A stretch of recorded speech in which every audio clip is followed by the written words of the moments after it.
आपण पाहत आहात जोश मराठी। आजची एक महत्त्वाची आणि विचार करायला लावणारी बातमी। पाण्याच्या बाटल्यांच्या वाढत्या वापरामुळे पारंपरिक पानपोई संस्कृती आता दुर्मिळ होत चालली आहे। एकेकाळी उन्हाळा आला की गावोगावी शहरात चौकाचौकात पानपोई उभारल्या जात होत्या। प्रवाशांची तहान भागवणारी ही पानपोई म्हणजे सामाजिक बांधिलकीचं प्रतीक मानली जायची।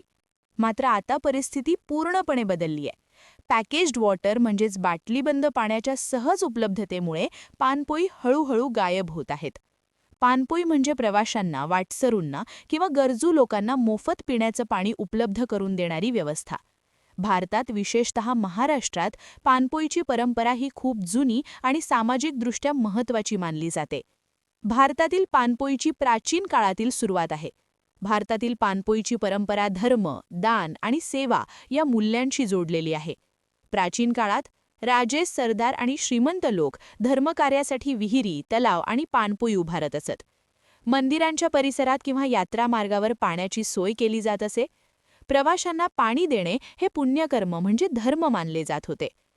मध्ययुगीन काळातही ही परंपरा कायम ठेवत व्यापारी मार्गांवर गावोगावी आणि शहरात घागरी, माठ किंवा हंड्यांमध्ये पाणी ठेवून पाणपोई चालवली जात होती। अनेक ठिकाणी प्याऊ किंवा पानपोई नावाने कायमस्वरूपी बांधकाम करण्यात आले। काही ठिकाणी स्वयंसेवी संस्था आणि सामाजिक कार्यकर्ते पानपोई उभारण्याचा प्रयत्न करत आहेत। मात्र ही परंपरा टिकवण्यासाठी समाजाच्या सहभागाची गरज आहे।